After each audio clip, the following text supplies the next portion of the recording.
एक ऐसा समय जब यज्ञ मौन थे, मंत्र विस्मृत हो चुके थे और वेद संकट में थे। धरती पर अधर्म की परछाइयां गहराने लगी थीं। तब एक तपस्वी ऋषि देवताओं का संदेश लेकर चल पड़े। वो थे देवर्षि नारद। क्या आपने कभी सोचा है कि वेदों को किसने बनाया? वेदों की पुनः स्थापना कब और कैसे हुई? आषाढ़ मास के इस पुण्य अवसर पर हम आपको ले चलेंगे एक दिव्य यात्रा पर, जहां धर्म, तप और ज्ञान की लौ फिर से जली थी। जहां नारद मुनि ने चारों वेदों को एक बार फिर से मानवता को सौंपा था। ये है वाईटी वायरल शॉर्ट्स, आपका अपना आध्यात्मिक चैनल, जहां हर दिन मिलती हैं आपको सनातन धर्म की अमर कथाएं। तो जुड़े रहिए, क्योंकि अब प्रारंभ होती है आषाढ़ मास की वेदमयी कथा, नारद मुनि की अमर तपस्या।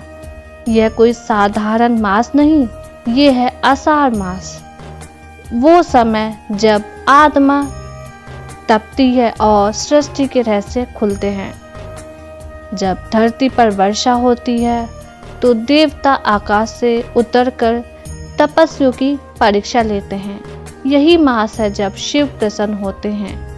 यही मास है जब व्रत, तप और साधना का फल सहस्त्र गुना बढ़ जाता है।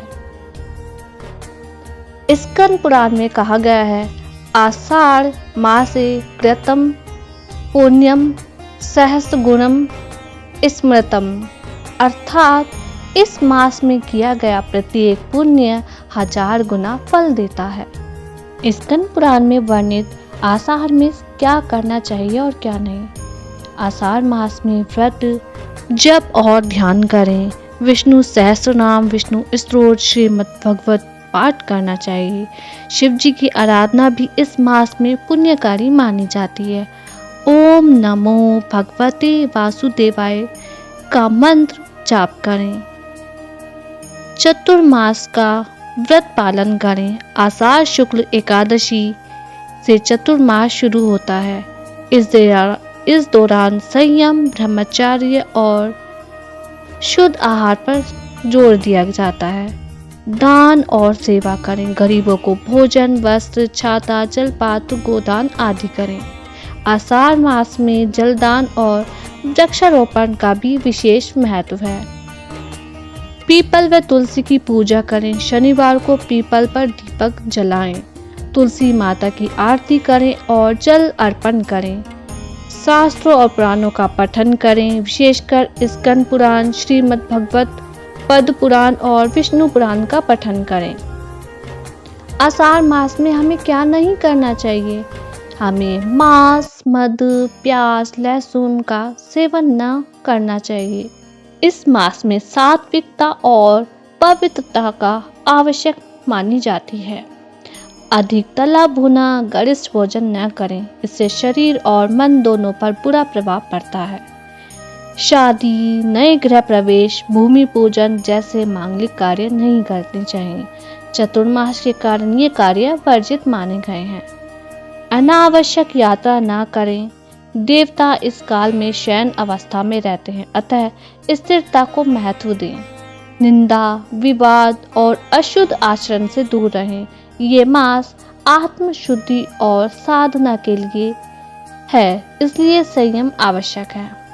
और इसी पावन मास में एक संकट खड़ा हुआ था, जब वेदों को ही लोग भूलने लगे और जब धर्म संकट में था, तब आए देवर्षि नारद, जिन्होंने वेदों को पुनः मानवता में स्थापित किया। ब्रह्मा जी, चारों वेदों को मैंने अपने मुख से उत्पन्न किया है, पर अब अधर्म की वृद्धि हो रही है और वेद धीरे धीरे लुप्त होते जा रहे हैं। नारद मुनि विनम्र होकर कहते हैं, पिताश्री, क्या वेदों को पुनः धरती पर स्थापित करने का कोई उपाय नहीं है? ब्रह्मा जी कहते हैं, हे नारद, कलयुग की छाया प्रारंभ हो रही है। लोग धर्म से विमुख हो रहे हैं।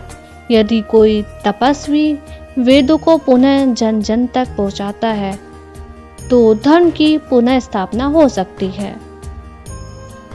आषाढ़ मास का समय था। धरती पर वर्षा थी, पर मनुष्य के मनों में आस्था का सूखा था। यज्ञ बंद हो चुके थे, ऋषियों का सम्मान समाप्त हो रहा था, वेद पाठ करने वालों का उपहास उड़ाया जा रहा था। नारद मुनि आकाश से धरती पर उतरते हुए, जहाँ वेद भुला दिए गए हैं वहाँ अधर्म ही बढ़ेगा।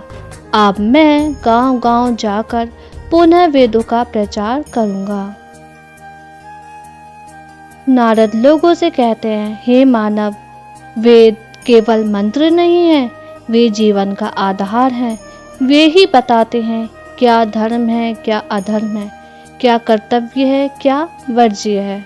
नारद जी की बात सुनकर तब एक युवा ब्राह्मण का हृदय परिवर्तन होता है। एक युवा नाम सौम्य, जिसे वेदों से कोई लगाव नहीं था, जब नारद जी मुनि से मिला तो बोला। सौम्य ने कहा, मुनिवर, क्या वेद आज के समय में उपयोगी हैं? हमें तो आज जीविका की चिंता है, अध्यात्म की नहीं। नारद मुनि जी कहते हैं, हे बालक, वेद कोई पुरानी किताबें नहीं, वे श्वास हैं इस संसार की। जो वेदों को त्याग देता है वह स्वयं को भूल जाता है। नारद मुनि ने सौम्य को वेदों का सार समझाया।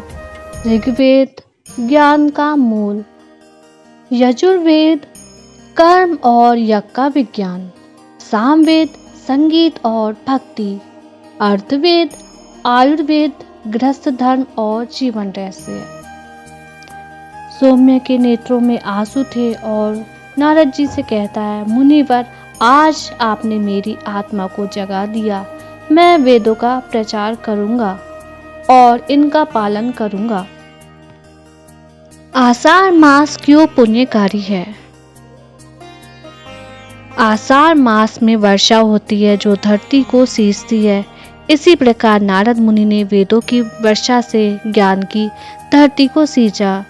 स्कंद पुराण कहता है, आषाढ़स्य मासस्य प्रारंभे यह वेदम पठति सदा स गच्छति ब्रह्मलोकम शिवासुजम मा प्युच्यता।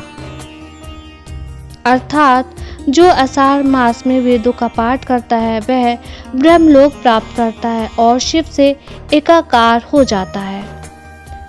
आज भी हम वेदों की कोई ऋचा पढ़ते हैं। जब हम ओम का उच्चारण करते हैं तो उसमें नारद मुनि की तपस्या की ऊर्जा होती है। यह मास आषाढ़ केवल वर्षा का नहीं, आध्यात्मिक उर्वरता का मास है। जैसे धरती बीज से फसल देती है, वैसे ही यह मास मनुष्य में देवतत्व अंकुरित करता है। नारद मुनि ने आषाढ़ मास में वेद प्रचार का संकल्प लिया।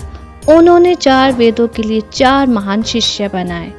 स्कंद पुराण में वर्णन है कि इसी महीने में वेदों की पुनः स्थापना हुई। यही कारण है कि आषाढ़ मास में वेदमयी मास, शिव प्रिय मास और धर्म स्थापना मास कहा गया है। वेद केवल शास्त्र नहीं है, वे स्वयं ईश्वर की वाणी है। और नारद मुनि केवल गायक या संदेशवाहक नहीं, वे धर्म के रक्षक हैं। आज की यह आषाढ़ मास की कथा अध्याय 4 हमें याद दिलाती है कि जब जब धर्म डगमगाया है, कोई न कोई ऋषि, कोई न कोई दिव्य आत्मा उसे संभालने धरती पर अवतरित हुई है। यदि आज आपने इस कथा को सुना है तो यह भी एक पुण्य का कार्य है। अगर आप चाहते हैं कि ऐसे दिव्य रहस्यमय और प्रेरणादायक कहानियाँ हर दिन आपके जीवन में रोशनी फैलाए तो लाइक कीजिए, शेयर कीजिए अपने मित्रों और परिवार से, और सब्सक्राइब भी कीजिए हमारे चैनल पार्टी वायरल शॉर्ट्स को। बेल आइकन दबाना ना भूले, क्योंकि कल हम लाएंगे आषाढ़ मास की अगली रहस्यमय कथा, जिसमें होगा एक और आध्यात्मिक रहस्य जो आपके हृदय को छू लेगा। ओम नमः शिवाय। धन्यवाद।